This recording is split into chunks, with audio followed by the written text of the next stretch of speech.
আমাদের নদী করতে গিয়া আমাদের জমি নষ্ট হয়েছে, বাড়ি নষ্ট হয়েছে। ওই নদীতে আমরা 10 বছর মাছ মারলাম। আমাদের দাবি সর্বক্ষণ যাতে আমরা মাছ মারে খাইতে পারি, আর নদী উন্মুক্ত থাকতো এবং সবার জন্য উন্মুক্ত থাকতো। অর্ধেক দাবি আমাদের, অর্ধেক দাবি যারা এখানে কুয়ার নাই সবার সমান অধিকার থাকতো উন্মুক্ত। নদীতে উন্মুক্ত চাই, কারো যাতে ইজারাদাররা নামতে পারে সেই আশা আমরা করি সবার কাছে। সবাই একমত আছেন তো? আমরা এই নামাকারা নদীর শাখা থেকে দাঁড়িয়ে বলতেছি, আপনারা যারা ইজারাদার আছেন আমাদের কণ্ঠ আপনি শুনে রাখুন। আপনি যে দুর্নীতিবাদ চাঁদাবাজির পক্ষ নিয়ে আমাদের সামনে আসতেছেন আপনি শুনে রাখুন। আমরা আপনাকে স্পষ্টভাবে জানিয়ে দিতে চাই, এই নদীতে আপনার জাল, আপনার কাঠ, আপনার বাঁশ, আপনার কাটা কোনো কাটা এই নদীতে নামবে না। এই নদী আমার জন্মের পূর্ব থেকে যারা সিনিয়র যারা আছে সবাই এই নদীতে যারা আছে সবাই মাছ মারবে।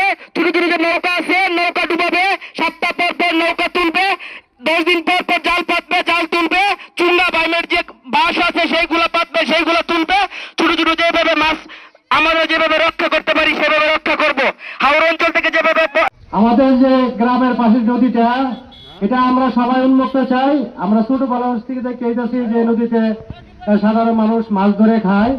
হ্যাঁ, এটা যাতে কোনোভাবে বন্ধ না হয় এর জন্য সবাইকে সতর্ক থাকতে হবে।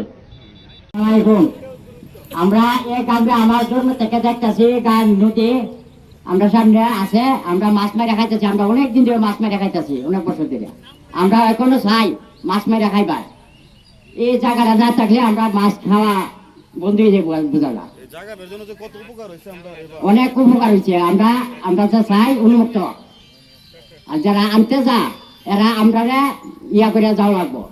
পার্শ্ববর্তী নদী আমরা এখানে চাই যে আমরা নদীটা উন্মুক্ত থাকলে আমাদের সবার জন্যই ভালো হয়।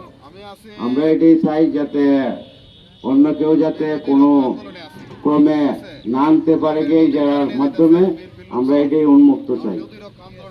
থেকে কিশোর 4 আসনে যে সংসদ সদস্য আছে অ্যাডভোকেট বীর মুক্তিযোদ্ধা ফজলুর রহমান মহোদয়ের দৃষ্টি আকর্ষণ করে আমরা অনুরোধ করব, আপনার এলাকা আমরা আপনি আমাদের অভিভাবক, আমরা আপনাদের সন্তান, কেউ আপনাদের ভাই, কেউ আপনার চাচা। এই নদীটি আমাদের সবার প্রয়োজন। আপনার কাছে অনুরোধ যে কে বা কাহারা যদি আপনার দলের বা আপনার কাছের কেউ হয়ে থাকে যে এই নদী তারা নেওয়ার জন্য চেষ্টা করছে, আর এই নদী উন্মুক্ত থাকুক।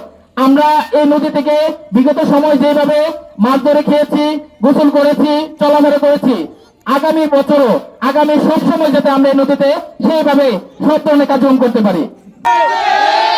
আমরা কি শয়তানদেরকে রুখে দিব? আমরা কি ভূমি ঘুরতে রুখে দিব?